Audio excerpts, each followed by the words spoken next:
Gandhi park मैदान में आज असदुद्दीन ओवैसी एक चुनावी जनसभा में जमकर गरजे। AIMIM पार्टी के चीफ असदुद्दीन ओवैसी आज शाम को 4:30 बजे करीब आए और मंच पर आते ही विरोधियों पर बरसना शुरू हो गया।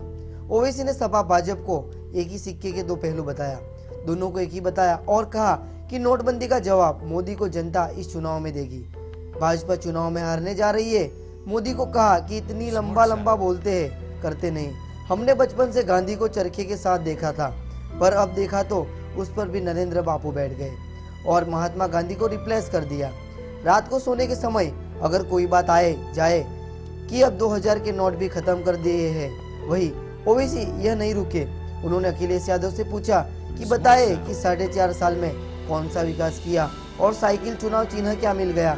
चिल्लाते घूम रहे हैं, साइकिल क्या यही समाजवादी है।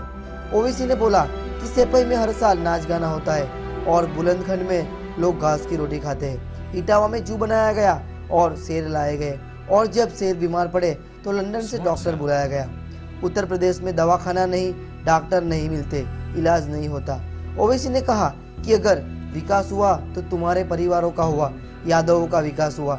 जाते जाते ओवैसी ने कांग्रेस पार्टी से भी पूछा कि 27 साल यूपी बेहाल का नारा कहाँ गया। अरे कांग्रेसियों, सब हालात आज इनकी वजह से है। इनकी वजह से आज बीजेपी ताकत में है। अखिलेश साइकिल चलाएंगे और देखो कौन सा कांग्रेसी पीछे या साइड में अब बैठेगा। सहारनपुर उत्तर प्रदेश से प्रदीप चौहान की रिपोर्ट, GNA इंडिया।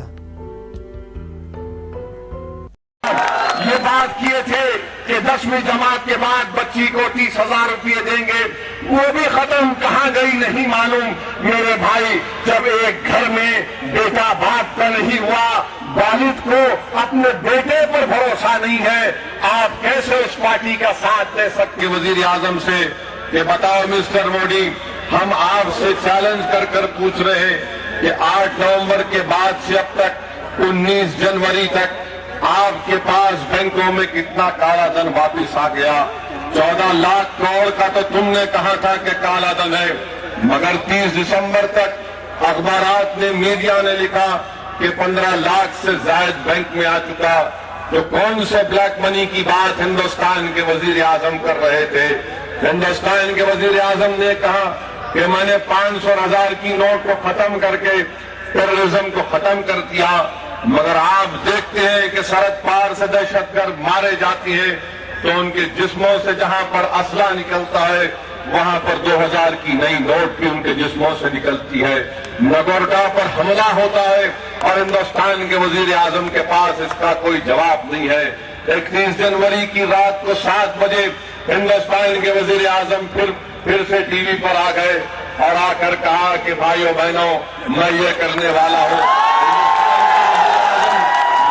बता दे, एक और वादा हिंदुस्तान के वजीर आजम ने किया हमसे कि जितनी हमारी मां और बहनें जो प्रेग्नेंट हैं उनको 6,000 रुपये हुकूमत देगी। हिंदुस्तान के वजीर आजम इतना लंबा बोल देती है। हम पूछना चाहते हैं उनसे कि क्या 2013 में पार्लियामेंट में कानून नहीं बना था, फूड सिक्योरिटी एक्ट सेक्शन 4, और उस कानून के तहत ये बात कह दिया गया था कि हर प्रेग्नेंट औरत को 6,000 रुपये दिए जाएंगे। तो हिंदुस्तान के वजीर आजम 2013 की बात को नया करके 2016 31 दिसंबर को उसको कह रहे हैं कि मैं एक महीने किया।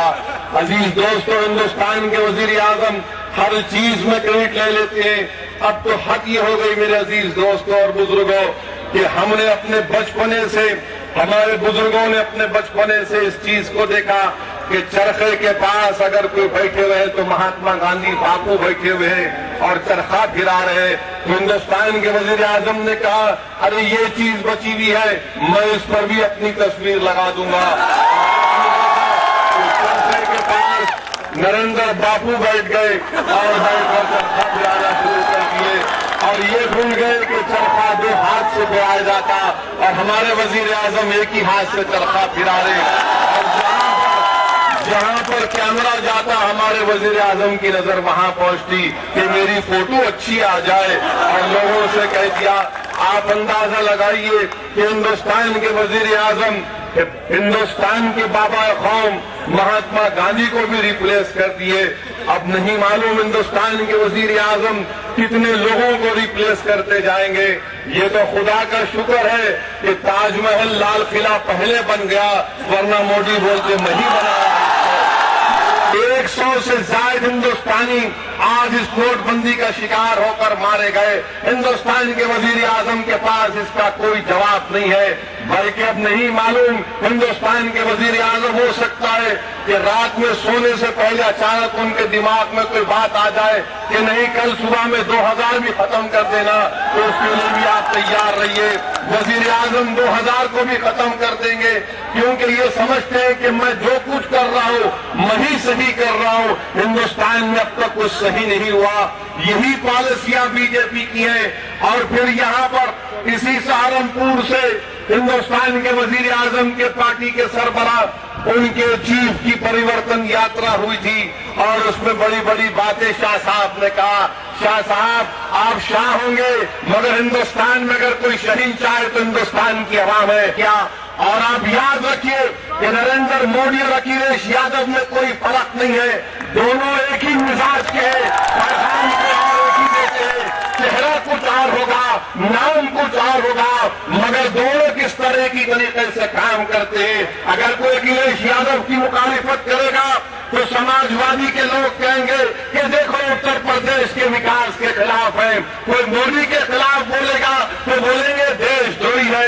मेरे अजीज दोस्तों और बुजुर्गों, मैं शुरू से आपसे कह रहा हूं कि एक सिक्के के दो रुख है, समाजवादी और बीजेपी, इनमें कोई फर्क नहीं है। आज अखिलेश यादव साइकिल उनको मिल गई तो सारी दुनिया में पुकार रहे मुझे साइकिल मिल गई, साइकिल मिल गई। क्या तुम छोटे बच्चे हो कि जिस बच्चे को खिलौना मिल गया तो बच्चा कहता पप्पा पप्पा मिल गया? आपने तो अपने पप्पा को छोड़ दिया।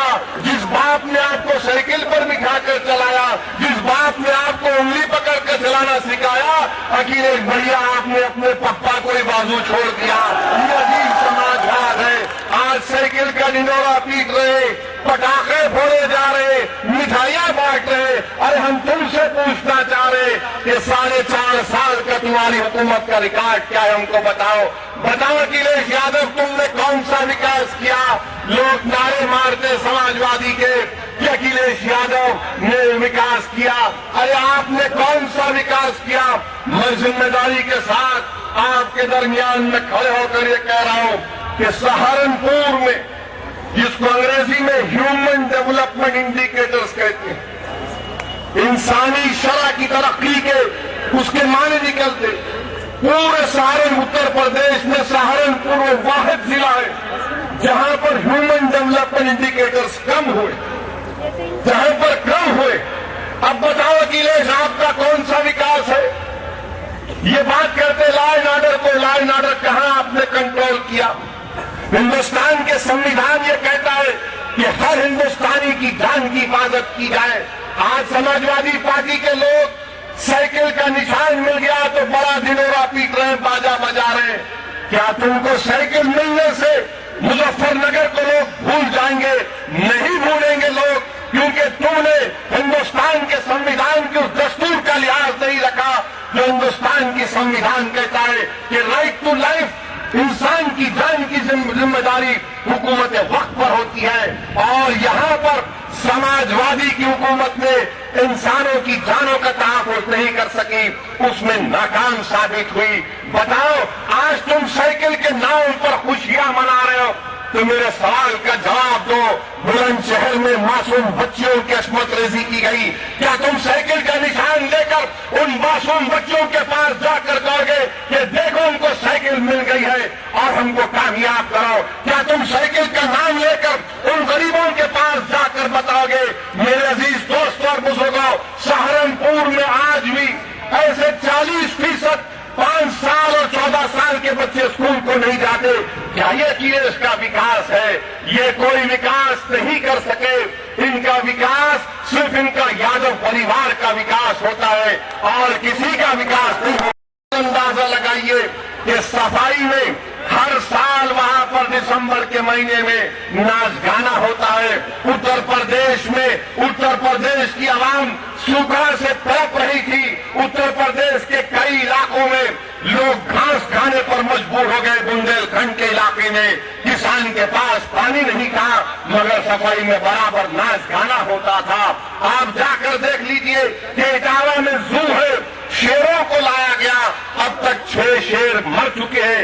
लंदन से अखिलेश डॉक्टर को बुलाते हैं उन शेरों का इलाज कराने के लिए। अरे बताओ, उत्तर प्रदेश में कहीं गरीबों की बस्तियां हैं, गांव है जहां पर दवाखाने नाम की चीज नहीं है, मगर तुम्हारे शेरों के लिए लंदन से डॉक्टर आकर देखता है कि कैसे 6 शेर मर गए। अरे आज उत्तर प्रदेश में बच्चा अपनी मां की कोख से पैदा होता है तो उसके पास टीबी इमदाद नहीं मिलती, कई बच्चे मर जाते हैं। अरे डॉक्टर नहीं मिलता, इलाज नहीं होता, मगर समाजवादी पार्टी की हुकूमत विकास विकास की बात करती है। मेरे अजीज दोस्तों और बुजुर्गों, हद तो ये हो गई कि विकास का नाम लेने वाले अखिलेश ने लखनऊ में इलेक्शन की तारीख का ऐलान होने से पहले एक ही दिन में 1 लाख करोड़ के तरक्याती काम का इनॉग्रेशन किया। यानी पत्थर पर पर्दा हटाते थे। किसी अखबार वाले ने सही लिखा, अगर वो 1 लाख करोड़ के जो इनॉग्रेशन के पत्थरों से पर्दा हटाया गया, अगर लखनऊ की रोड पर उन पत्थरों को रख दिया जाएगा तो करीब 1.5 किलोमीटर तक खाली पत्थर ही नजर आएंगे।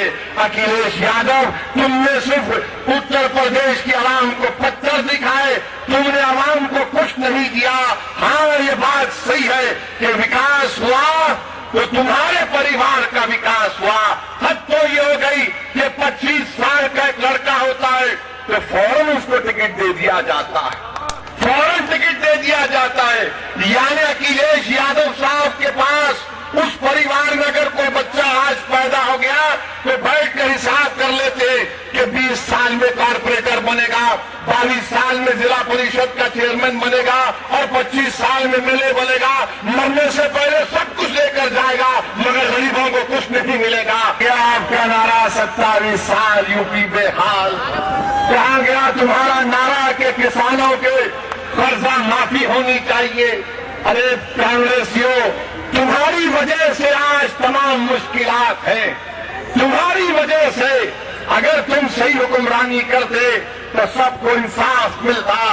अगर तुम अच्छे होते, तुम करप्शन नहीं करते, तुम में काबिलियत होती, तुम में ताकत होती, तुम में इज्जत नफ्स होती तो हिंदुस्तान के इख्तिदार पर बीजेपी या मोदी वजीर आजम नहीं बनता। अगर आज बीजेपी इख्तिदार में है तो यही कांग्रेसियों की वजह से है, इनकी नाकाम पॉलिसियों की वजह से आज कांग्रेस के पास कुछ नहीं रहा। सोचो आप, 100 साल पुरानी पार्टी आज साइकिल पर अखिलेश साइकिल चलाएंगे। नहीं मालूम कौन सा कांग्रेसी पीछे बैठेगा या सामने बैठेगा। अखिलेश कितने लोगों को साइकिल पर बिठाकर गम के पैडल मारते हुए जाएंगे।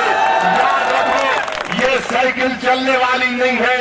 अरे मेरे अजीज दोस्तों और बुजुर्गों, ये लोग बहुत सी बातें करते थे मगर बीजेपी को रोकने में नाकाम साबित हुए।